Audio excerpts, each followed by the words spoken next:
एखाद्या गोष्टीचे कुतूहल असणे म्हणजे ही एक आश्चर्यकारीच गोष्ट आहे. ह्याच कुतूहलापोटी आपण कुठेही जाऊन काही बघायला किंवा अनुभवायला मिळेल याची शाश्वती नसताना आपण तिथे जातो आणि कुठेतरी एका डोंगर रंगात जाऊन, माणसाचा थांगपत्ता नसलेल्या ठिकाणी जाऊन अशा आपण अद्भुत गोष्टी पाहतो आणि त्या डोळ्यात आणि मनात साठवून ठेवतो. किल्ल्याची थोडी पडझड झाली असली तरी नुसत्या प्रवेशद्वारावरून आणि तटबंदीवरून किल्ल्याची अभेद्यता दिसून येते. पहिल्या प्रवेशद्वारासमोरच एका दगडावर मारुती आणि गणपती कोरलेला दिसला. असाच मारुती हातगड आणि तिकोना या किल्ल्यांवर दिसतो.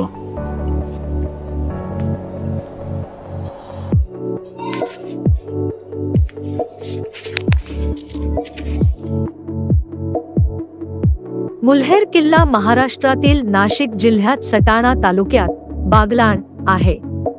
हा किल्ला सह्याद्री पर्वतरांगेतील डोलबारी रांगेत वसलेला असून मोरागड हा मुल्हेर किल्ल्याचाच एक भाग किंवा बालेकिल्ला म्हणून ओळखला जातो. मुल्हेर हे प्राचीन काळी एक महत्त्वाचे ठिकाण होते. पूर्वी किल्ल्यावरच गाव वसलेले होते, जे नंतर पायथ्याशी स्थलांतरित झाले. या गावाचे मूळ नाव मयूरपूर किंवा रत्नपूर होते आणि किल्ल्याला मयूरगड म्हटले जात असे. मुल्हेर किल्ल्यावरून जवळचे इतर किल्ले आणि मांगी तुंगीचे शिखर दिसतात, ज्यामुळे ते एक महत्त्वाचे ट्रेक आणि ऐतिहासिक ठिकाण बनतात. सरळ जाणाऱ्या वाटेने 20 मिनिटांत मुल्हेर माचीवरील गणेश मंदिरापाशी पोहोचतो. या वाटेने गडावर प्रवेश करताना 3 दरवाजे लागतात. ते सर्व ढासळलेल्या अवस्थेत आहेत. वाट साधी व सोपी आहे. या वाटेने गडावर पोहोचण्यास 1.5 तास पुरतो.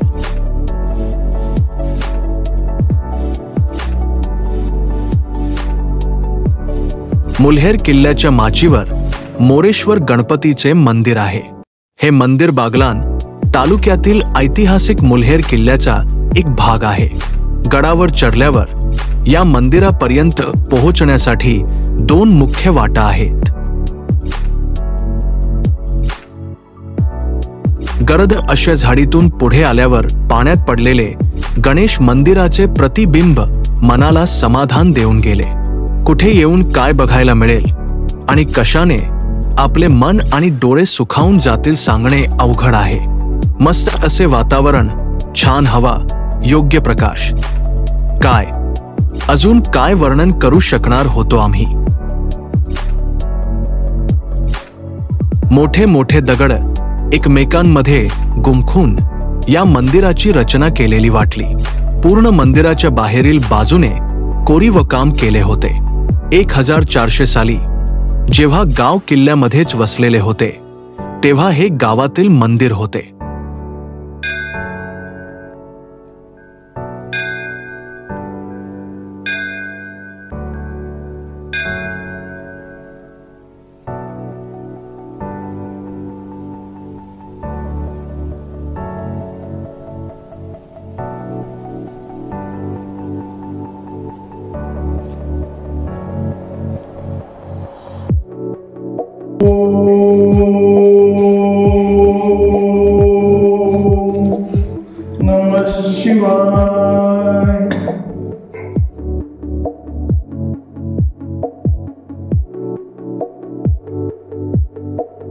आता मन आणि डोळे भरून मंदिराचे सौंदर्य पाहून परत बाहेर आलो.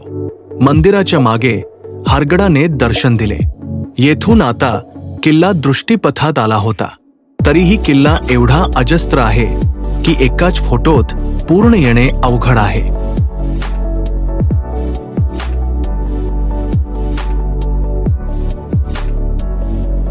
सन 1818च्या शेवटच्या इंग्रज मराठा युद्धानंतर ह्या किल्ल्यावर 4 मोठ्या तोफा असल्याचे काही उल्लेख सापडतात. फत्ते लष्कर, रामप्रसाद, शिवप्रसाद व मार्कंडेय अशी त्यांची नावे होती. त्यातील शेवटची तोफ इंग्रजांनी वितळवल्याचे कळते. 3 तोफांपैकी 2 तोफा रामप्रसाद व शिवप्रसाद हे 2021 ते 2022 मध्ये जंगलात शोध मोहिमेत सापडल्या.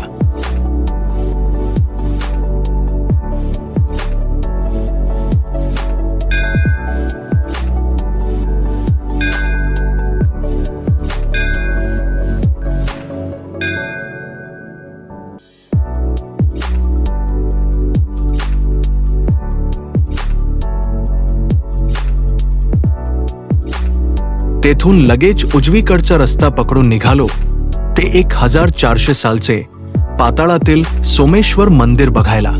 1400 साली बांधलेले हे मंदिर म्हणजे मुघलराजपूत स्थापत्य शैलीचे उत्तम उदाहरण आहे. मोठे मोठे दगड एकमेकात गुंफून हे मंदिर बांधले असल्याचा उल्लेख येथे आढळतो.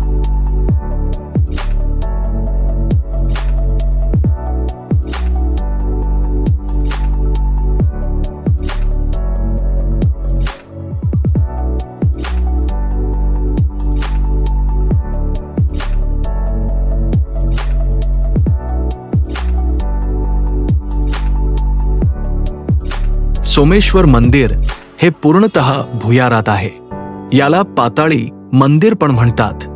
नंदीपासून सरळ जाऊन आम्ही साहजिकच हात जोडले तर पुढे देवच नाही, नुसती भिंत उभी.